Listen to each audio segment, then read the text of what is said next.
সংলাপ নিয়ে ধূম্রজাল।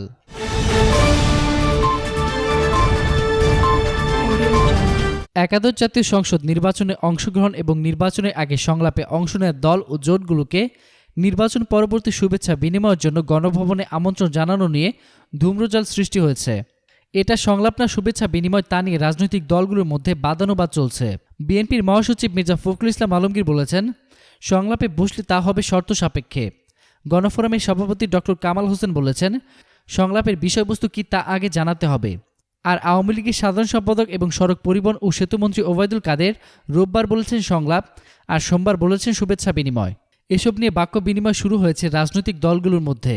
গত 12 জানুয়ারি আওয়ামী লীগের কেন্দ্রীয় কার্যনির্বাহী কমিটির সভায় প্রধানমন্ত্রী শেখ হাসিনা নির্বাচনে অংশ নেওয়া ও নির্বাচনের আগে সংলাপ করা দল ও জোটগুলোর সঙ্গে নির্বাচন পরবর্তী শুভেচ্ছা বিনিময় করার বিষয়ে আলোচনা করেন।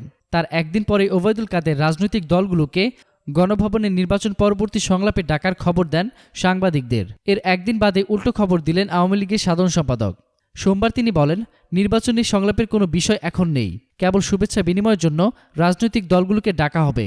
একাদশ সংসদ নির্বাচনের ফল প্রত্যাখ্যানের পর জাতীয় ঐক্যফ্রন্ট নতুন নির্বাচনের পথ তৈরি করতে সংলাপের আহ্বান জানিয়েছিল সরকারকে।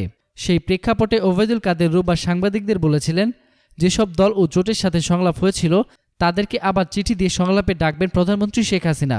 এবারের নির্বাচনের আগে বিএনপি ও জাতীয় ঐক্যফ্রন্ট সহ বিভিন্ন দলের সঙ্গে সংলাপ করেছিলেন আওয়ামী লীগের সভানেত্রী ও প্রধানমন্ত্রী শেখ হাসিনা। তবে সেই সংলাপ অর্থবহ হয়নি বলে মনে করেন বিএনপির নেতারা।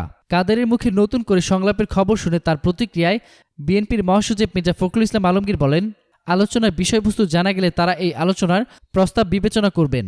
একই দিনই ঢাকার বঙ্গবন্ধু অ্যাভিনিউতে ঢাকার মহানগর আওয়ামী লীগের বর্ধিত সভায় কাদের বলেন, নির্বাচন নিয়ে সংলাপের কোনো বিষয় নেই। যেই নির্বাচনে সারা বিশ্বে কোথাও কোনো সংশয় নেই, গণতান্ত্রিক বিশ্ব থেকে উষ্ণ অভিনন্দন জানিয়েছে, কোনো বিতর্ক কোনো প্রশ্ন না করেই সেখানে জাতীয় নির্বাচন নিয়ে সংলাপের কোনো সুযোগ নেই, নির্বাচন নিয়ে কোনো সংলাপ নয়। তিনি আরও বলেন, জাতীয় নির্বাচনের আগে ঐক্যফ্রন্ট সহ 75টি রাজনৈতিক দলের সঙ্গে সংলাপ হয়েছে।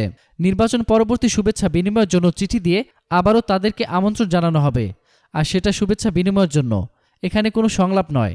এদিকে প্রধানমন্ত্রী শেখ হাসিনা বিরোধী দলগুলোর সঙ্গে আবারও সংলাপে বসার আগ্রহকে স্বাগত জানিয়েছেন ঐক্যফ্রন্টের শীর্ষ নেতা ও গণফোরামের সভাপতি ডক্টর কামাল হোসেন।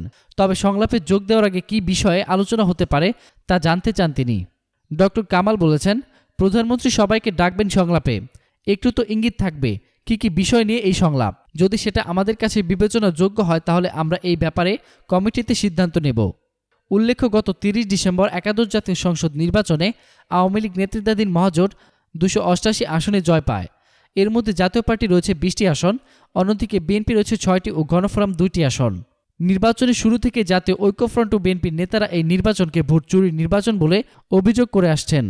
এমনকি এখন পর্যন্ত জাতীয় ঐক্যফ্রন্টের জয়ী সংসদ সদস্যরা শপথ গ্রহণ করেননি।